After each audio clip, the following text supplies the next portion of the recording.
Live and in HD, this is ABC7 Breaking News.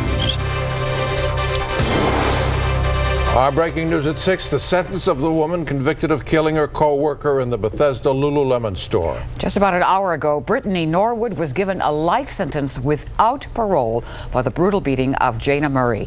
This follows an afternoon of testimony from friends and relatives of the victim.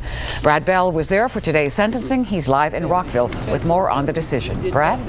Well, Maureen, it is the maximum sentence in this case. It is what the prosecutors and the family of the victim, Jayna Murray, were asking for. And Judge Robert Greenberg issued the sentence after speaking some withering comments toward Brittany Norwood. He looked at her and said this is one of the most horrible crimes he's ever experienced in his 30 years on the bench. And, of course, this murder took place last March at the Lululemon Athletica Yoga apparel store in Bethesda when, on a Saturday morning, an employee reporting for work found Jayna Murray's body badly beaten and battered in a back hallway.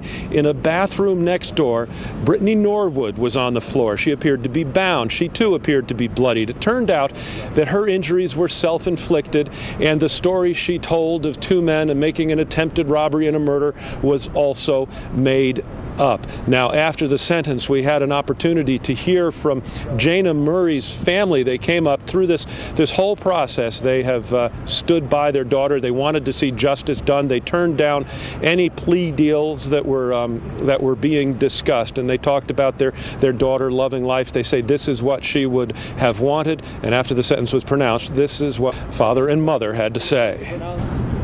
We are all reaching for a new normal, and many of you right here are helping do that.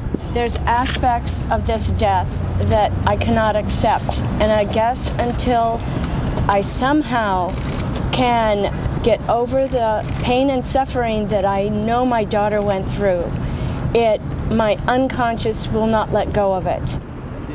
Now, for the first time in court today, we also got to hear from Brittany Norwood when, after all of the victim impact statements were made, and after Brittany Norwood's brother got up and apologized to the Murray family and asked that his sister be granted the possibility of parole, Brittany Norwood spoke, and she looked at the Murray family and she said that she was deeply sorry. She knew that nothing she could do would bring Jayna back, but that she was sorry. She looked at her own parents and said that nothing in her family life caused this murder to happen, and to her mother and father, she was very sorry. Now, after the sentencing, we did hear from her attorney, Douglas Wood. He had asked the judge to give Norwood the possibility of hope, to give the family the possibility of hope with a sentence that included the possibility of parole. Here's what the defense attorney had to say. Sorry for what she did to Jayna Murray. She's sorry what she's done to her family. She's sorry what she did to her own life. So she's very sorry. Now, there's an awful lot going on in this case, an awful lot to talk about. One thing that did come up in the sentencing was a bit surprising, and it was a comment from the judge on the bench talking about this case. When this murder was happening last March, there were loud noises coming from the Lululemon store. They were heard by the employees of the Apple store right next door.